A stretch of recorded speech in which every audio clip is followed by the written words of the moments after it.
I'm in this relationship. We've been together. We're talking marriage. Our mamas love each other. And I realized that it's not working.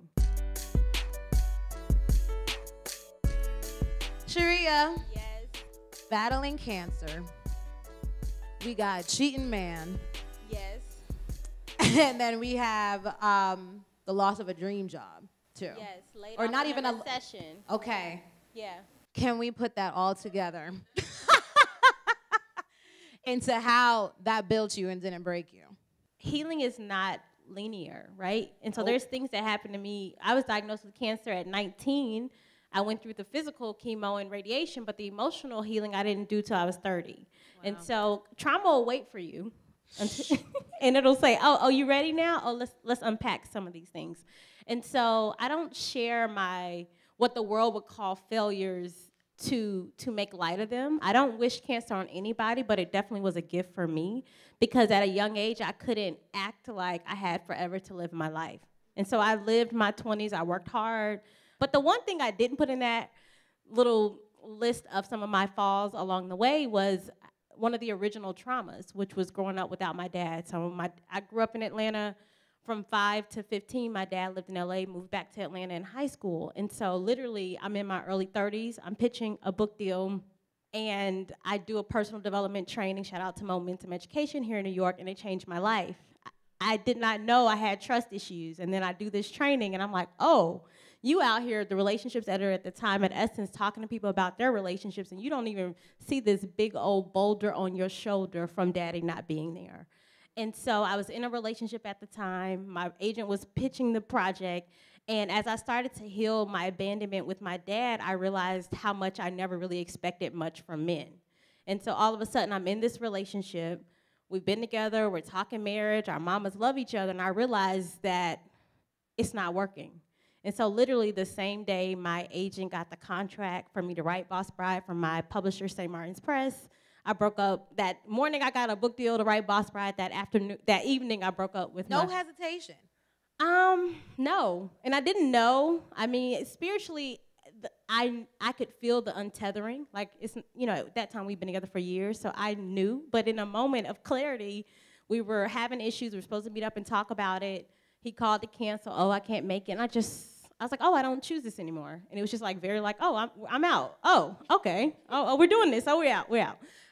But I could not have had the courage to do that until I healed because my biggest fear had always been heartbreak. So I didn't end up the relationships editor at Essence just because I love talking about relationships. I ended up the relationships editor at Essence because I'd seen my mom go through a divorce and I'd seen my aunt battle depression after a bad marriage, and I knew love was nothing to play with. So it was from fear I had built a sexy career.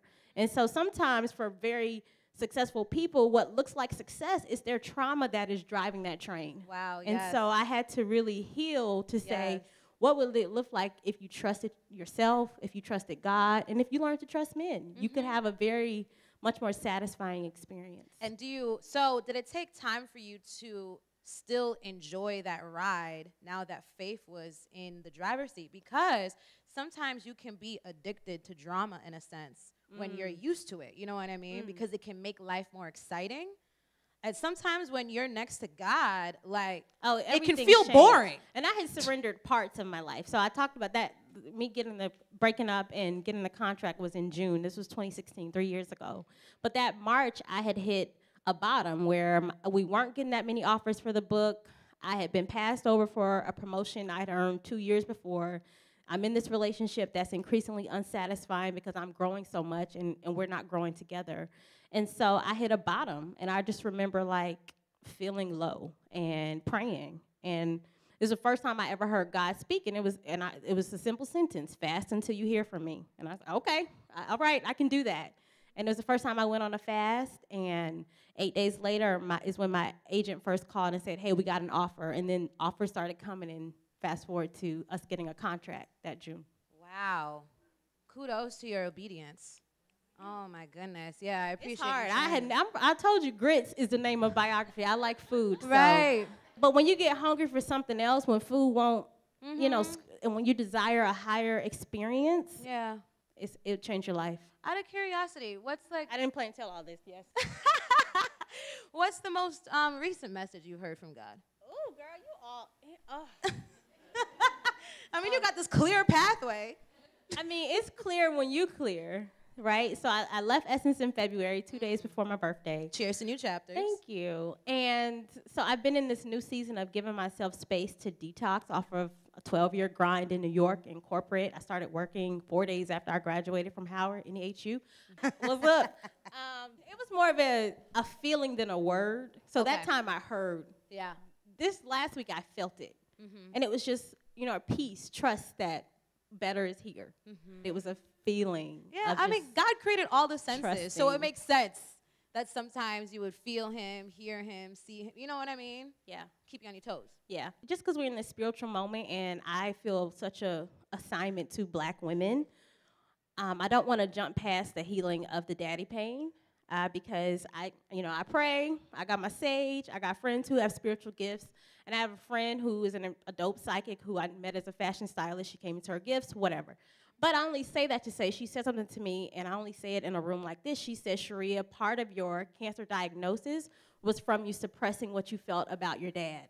And so what I want to say to you is that when we don't process what we've been through, it will sit in your body. And so as a survivor, I would just want to say to you, heal whatever hurt you, let it go, do whatever it is you need to do to work through it, because literally if you don't, it's in your body. And imagine if you ate barbecue for 5 years and you never went to the bathroom. That's literally what's inside of us when we don't heal, is we're holding all this, we backed up. Dis-ease, right? Dis-ease. And so I don't often tell that story, and no, I do not blame my dad for cancer, and he's cool. We have a great relationship now, but I do want you to know when you hold on, it's stuck in you. Right. Thank you. That was heavy. Love y'all.